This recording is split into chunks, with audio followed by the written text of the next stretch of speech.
Hey, and welcome to The Explainer. Today we are going to tackle one of those things that trips up almost everyone learning English.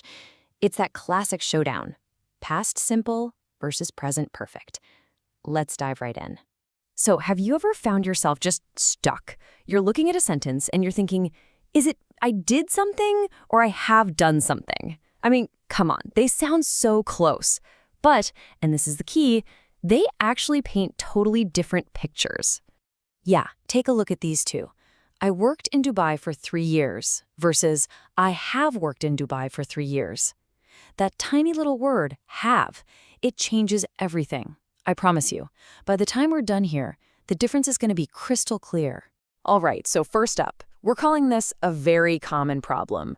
And look, I know it feels complicated, but it's really not about memorizing a bunch of boring grammar rules. It's actually about getting one single, simple idea. And here's that big idea. Ready? The key isn't the action, what you did. That doesn't matter for this choice. It is all about time. That's it. You just have to ask yourself one question. Is the time over and done with? Or does it somehow connect to right now?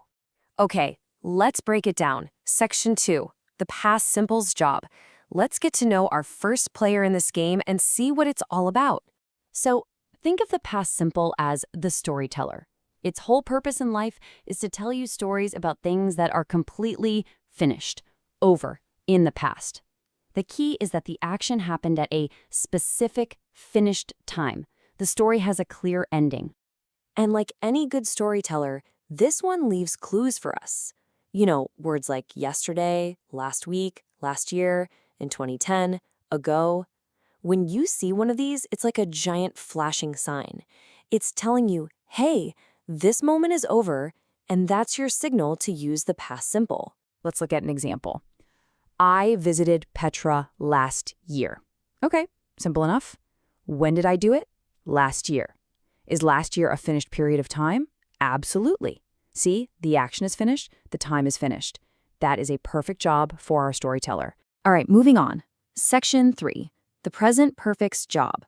So if past simple is the storyteller, what's the present perfect? Well, it plays a totally different role.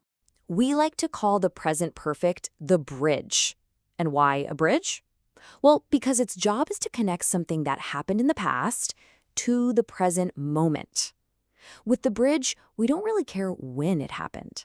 What we care about is the connection it has to right now. So, when do we actually use this bridge? Well, there are a few key situations.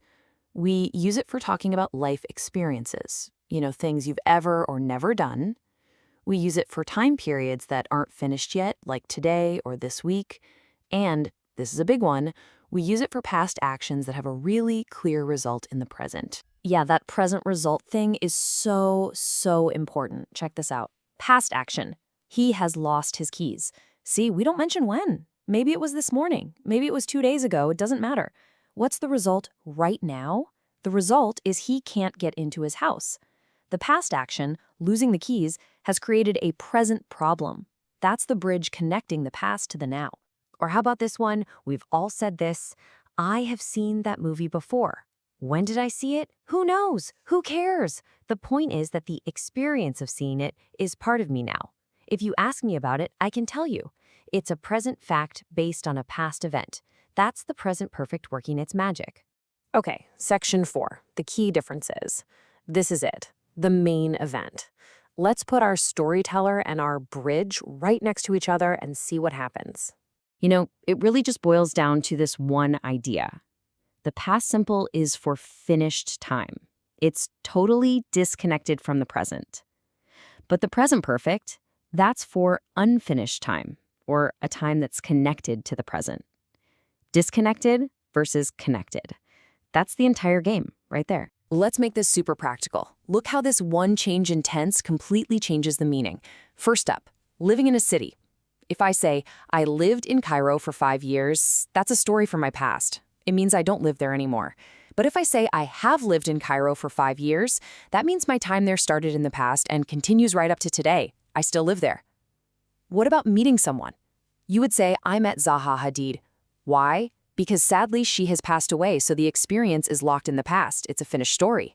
But you'd say, I have met the king because he is still alive and that experience is still part of your life's collection of experiences. See the difference? And finally, losing something. I lost my wallet yesterday is just a report of what happened, a specific finished event. But if you say, oh no, I have lost my wallet, what's the real meaning? The result is you have no money right now. It's a current problem. Okay, let's bring this all together. Section 5, your quick summary.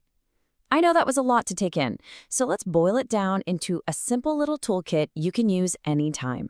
Here it is, your 4-question checklist. Whenever you're not sure, just run through this. Question 1. Is the time specific and finished, like yesterday or last year?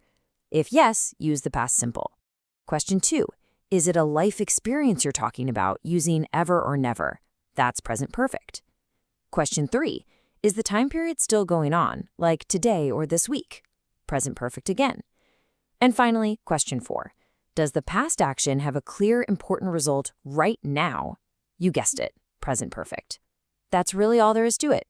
So there you have it. You've got the tools now. So let me ask you a question.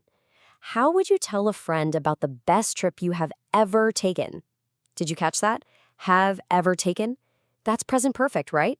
Because it's a life experience. See? You already know why. So go on, get out there and tell your stories. You've got this.